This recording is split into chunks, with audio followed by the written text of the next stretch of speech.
le sacó un cáncer, ¿y vos? ¿Bien?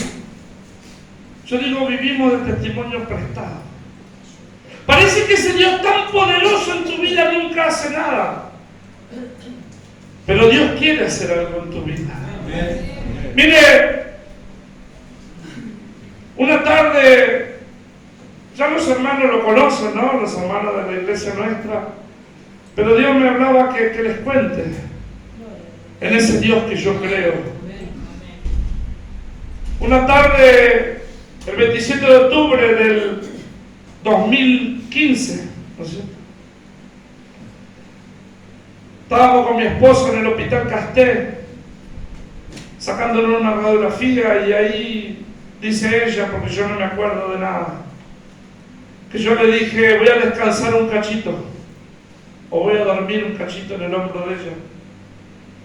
Y apoyé mi cabeza en su hombro, y dice ella que me agarró una convulsión, una ACV, 22 de presión, se me reventó el ojo derecho, el oído derecho, un infarto pulmonar, un infarto cerebral. Y cuando estaba ahí, me morí. Pero entró mi suegra, allí está sentada mi suegra, ¿vio la suegra? ¿Vio? Entró mi suegra. Y entró mi amigo Miguel Ángel. Y dice que empezaron a orar porque ya me habían tapado la cabeza. Empezaron a orar, dice, y que dice que yo soplé la sábana.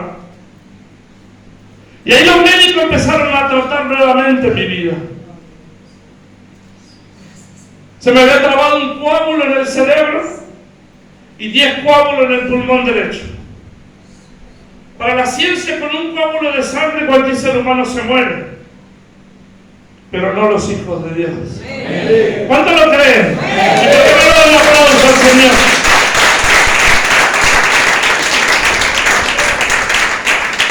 Por eso yo siempre le digo a todo el mundo, tenga cuidado lo que le prometa Dios en la desesperación. Porque Dios, de todo esto que me había pasado, me había hablado 2 meses antes ya lo que me iba a pasar. Y yo lo conté en la iglesia. Y allí estaba yo, en aquel lugar. Pero cuando nació mi hijo Pedro, que pesó 1,4 kg, yo me tiré de rodillas ahí en los bancos de la neonatología, ¿vio? Y en la desesperación le dije, papá, si tú salvas la vida de mi hijo, donde tú me necesites, yo voy a ir. ¿Y sabe dónde me necesitaba la terapia? Y ahí tuve 7 días en coma, ¿vio? Me dormí un martes y me desperté el siguiente martes. Y cuando me desperté yo estaba todo entubado, con los catéteres en el cuello, entubado en la garganta, montones de máquinas y atado en la cama. ¿Vio? Y cuando me despierto, siento la voz de Dios en el Espíritu que me dice, orá por esa mujer. Y yo decía, hablaba con él y decía, ¿querés que ore y me estoy muriendo? Te dije que ores. Entonces cuando entra mi esposa, ¿vio? Entra la primera que dejaron entrar para que me vea, era mi esposa. Y cuando ella viene entrando allí por la puerta, yo lo primero que veo en sus ojos, ¿sabe qué, hermano? Amor. El amor de Dios en sus ojos, el amor de mi esposa. Y eso ya me reconfortaba, ya me iba sanando. Y recién me despertaba de un coma. Y ella entra y me dice, después que me sacan los tubos, ¿no?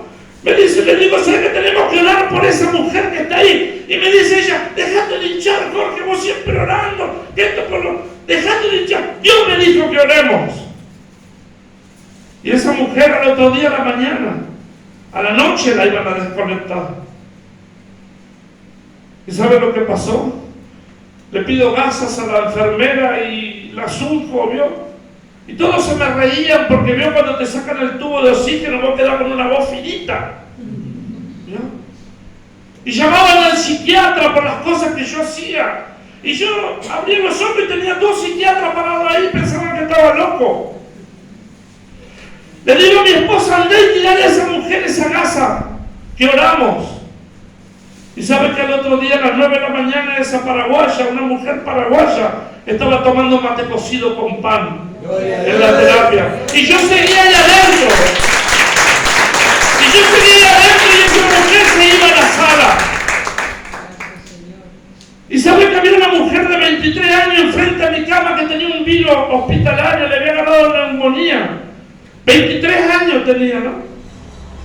Y le habían sacado su hijo del vientre porque se moría o ella o el hijo. Y decidieron salvar al hijo. Y ella quedó en estado vegetativo. Y pasaron los días y ella, hasta que llegué yo a ese lugar, porque ella ya estaba ahí, parece, internada. Y cuando llegamos le digo a mi esposa, andé y tirarle la gasa encima. No se puede entrar, porque ella, aunque no lo crean, es tímida. No se puede entrar, me van a retar. Vos andá y tirale nomás, le digo. Porque a la noche, a las 4 de la mañana van a desconectarla. Y saben que a las 4 de la mañana vienen los médicos. Y le dicen, pero esta mujer con estos parámetros no la podemos desconectar. Traigan otro aparato, veo, cambiaron los aparatos. Y seguían marcando que la mujer estaba mejor. Y el día viernes yo salgo de la terapia, porque yo había declarado ni bien que me desperté, que el día viernes yo salía, y ellos me decían, vas a estar 10 días acá, vas a estar esto. No, yo el viernes salgo. Y el viernes entra una silla de ruedas a las 10 de la mañana. Y yo le digo, ¿y esa silla de ruedas para usted? Se va a la sala. Por eso, hermano, usted tiene que aprender que su boca tiene poder. El día martes, cuando me despierto, el miércoles le digo a mi esposa, tráigame la Biblia y mi cuaderno. Y me dice, ya no te dejan entrar nada a la terapia, a mí me van a dejar entrar. Yo el miércoles a la noche tenía mi Biblia y mi cuaderno al lado de mi cama, en terapia intensiva, donde no dejan entrar nada a nadie. Porque el poder y la autoridad de Dios, tú lo tienes que saber emprender, tú lo tienes que saber emplear. Dios te dio poder, ¿y qué más? Y tú andas, ay, pobrecito. ¿Cuántos pobrecitos hay acá? Solo en mi iglesia, ya en la iglesia nuestra, hay pobrecitos. ¿Sabe cómo anda la hermana a veces siempre? Pastor, me ora, y órese usted. Hay uno, lo tengo enfrente de mi casa. No le digo nada, el que saca fotos.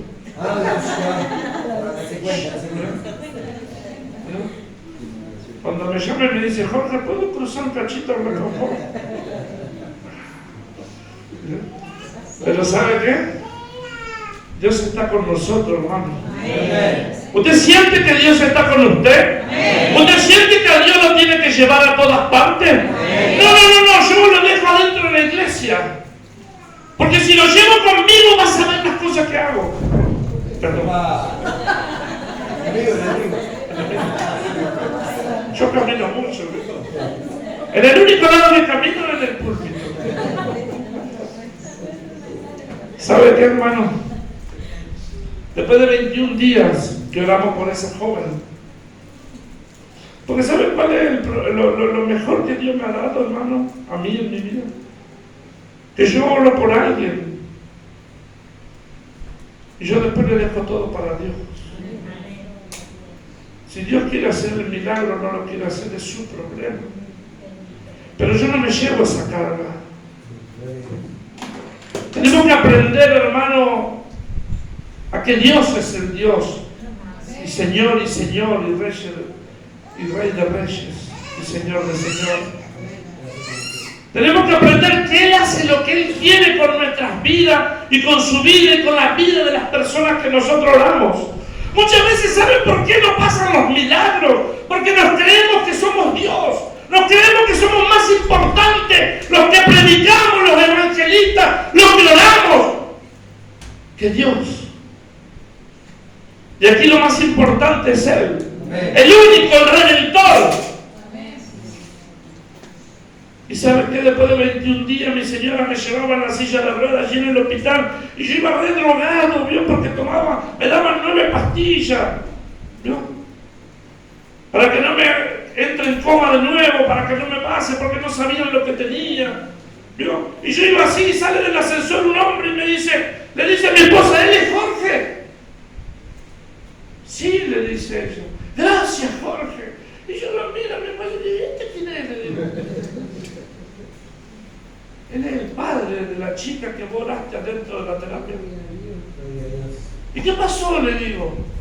Después de 21 días me hizo acordar a la oración de Daniel. Después de 21 días mi hija se despertó y no tiene nada. Gloria a Dios. ¿Y quién lo hizo? Dios. Ese Cristo que yo creo que usted puede creer. Ese Cristo que hace milagros. ¿Cuánto lo creen? Y yo les doy un aplauso.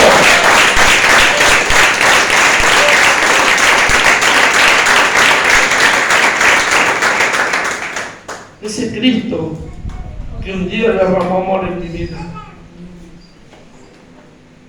Ese Cristo que un día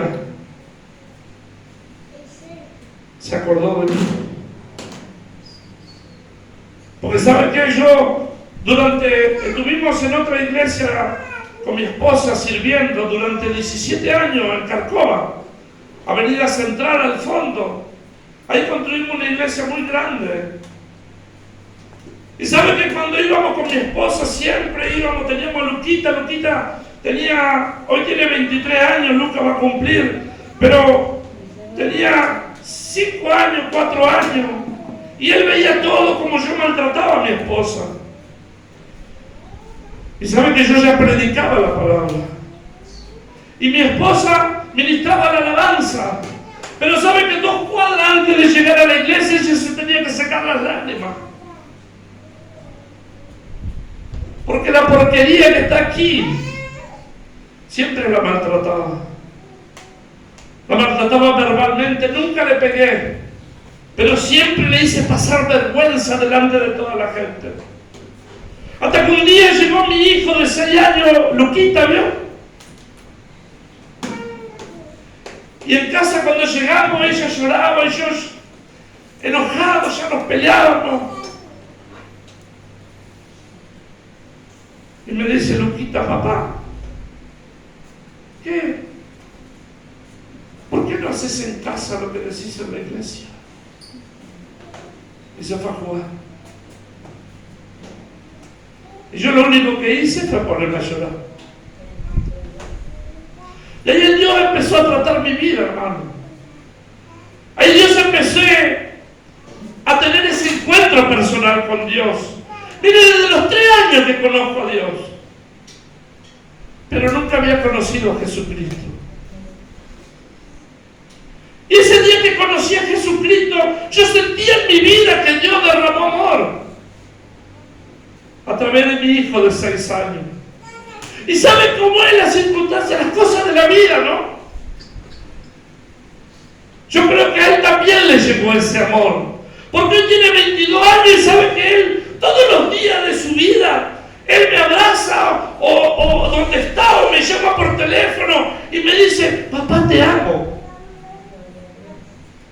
¿Qué joven de 22 años te dice eso un padre hoy en día? Y yo cada vez que él me dice, papá, te amo, me acuerdo de ese día. ¿Vio? Hoy sigo teniendo errores, sigo teniendo defectos. Seguimos por ahí discutiendo, teniendo... ¿Qué matrimonio no tiene diferencia, no? Pero sabe que hoy verdaderamente nos amamos. Y miren que hace 23, 24, 27 años que estamos juntos. Y sabe, el amor sana, hermano. Si yo no hubiera tenido ese amor hacia mí, ella no me hubiera esperado los 7 días allá afuera de la terapia para que yo despierte. Hubiera dicho, si hubiera sido en otro tiempo, hubiera dicho, oh, mejor, voy a esperar hasta que este se muera. ¿Cuántas mujeres quizás quieren que el marido se muera? Dentro de la iglesia, hermano. Pero ¿saben que hoy Dios quiere cambiar eso por el amor de Él? ¿Cuántos lo creen? ¿Cuántos creen que Dios puede hacer eso en su vida? ¿Y por qué no le dan un aplauso?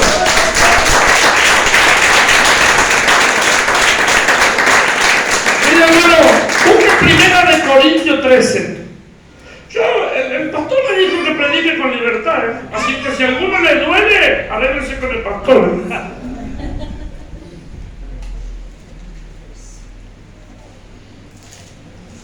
¿Lo encontraron, hermano?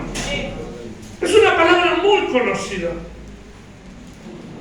Dice, si yo hablase lenguas humanas y angélicas y no tengo amor, vengo a ser como metal que resuena o címbalo que retiñe. Y si tuviese profecía y entendiese todos los misterios y toda ciencia, y si tuviese toda la fe, de tal manera que trasladase los montes, y no tengo amor, nada soy. ¿Vio? Y muchos decimos, pero a mí no me enseñaron cómo amar. A mí mi papá nunca me dijo, hijo, te amo, hija. Sí, pero hoy está el Padre de los padres acá. Hoy está el Rey de Reyes acá. Y es el que te puede enseñar a amar. A mí mi papá nunca escuché que mi padre me diga a mí, hijo, te amo.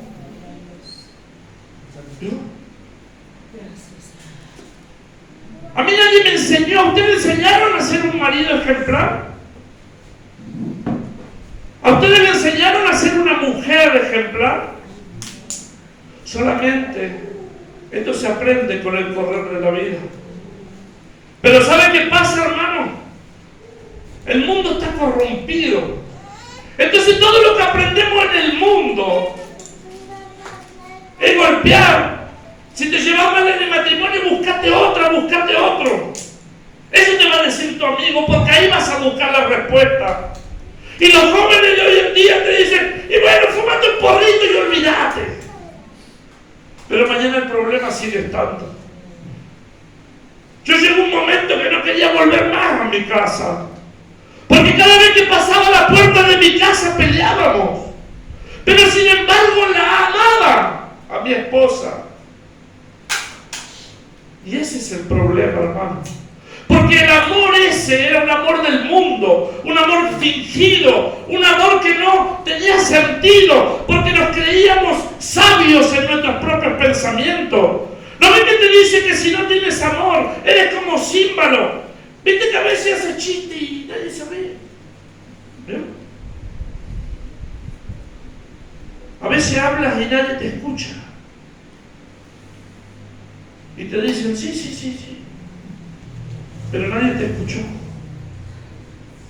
Pero mire lo que dice acá. Y si repartiese todos mis bienes para dar de comer a los pobres, y si entregase mi cuerpo para ser quemado, y no tengo amor, de nada me sirve. Muchas veces pensamos, hermano, que con cosas materiales vamos a llenar los vacíos de nuestro corazón. Y muchas veces llenamos los vacíos con cosas más. Dios, estamos mal. ¿Y a quién le gusta? ¿A quién tiene tarjeta de crédito acá? Yo no le presto a mi esposa.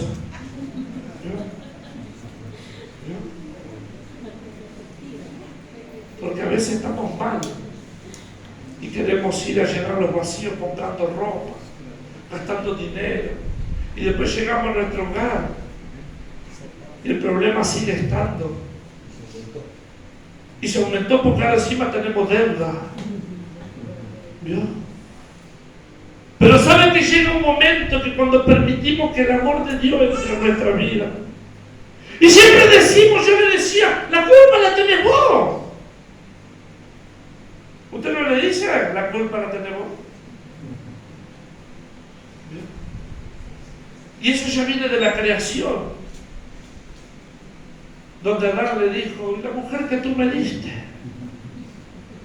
¿Vio? Muchos que se están agarrando la cabeza,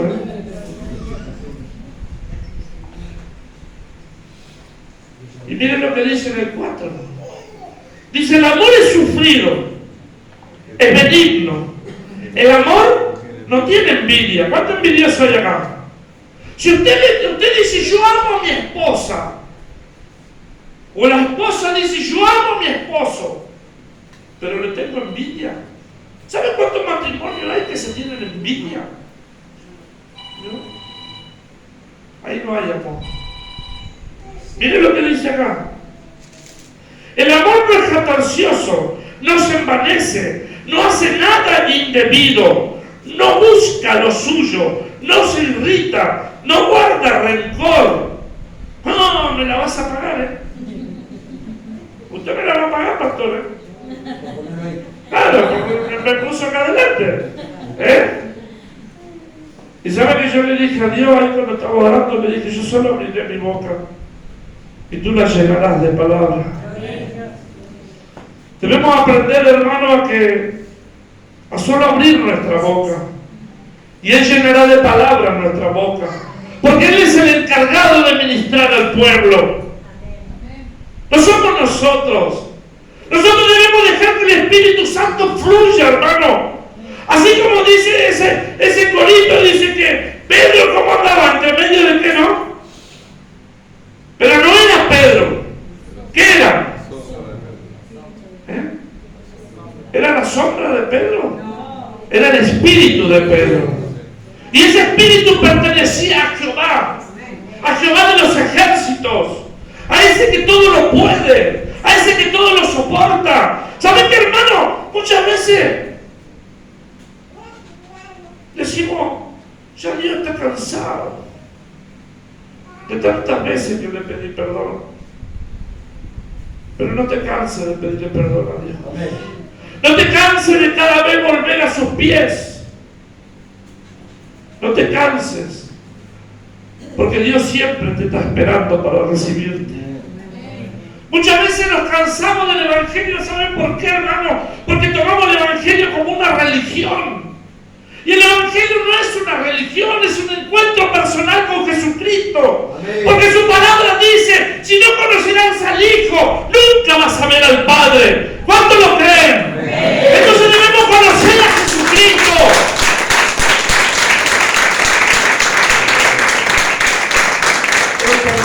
Le invito a mi esposa y a la hermana Silvia. Miren lo que dice acá, hermano. Y dice, todo lo sufre, todo lo cree, todo lo espera y todo lo soporta. ¿Vio ese cartelito que hay en una iglesia muy conocida que dice, venga y pare de sufrir? Es mentira, hermano. Así que si algún día se le ocurre ir a ese lugar, no vaya. Vaya un curandero que es lo mismo. Porque Jesucristo no dice en ninguna parte de la Biblia que vamos a dejar de sufrir, sino que vamos a padecer como cristianos. Pero ¿saben cuál promesa es más linda? Donde Él dice que aún cosas mayores podemos hacer en su nombre. Y hoy vienen los milagros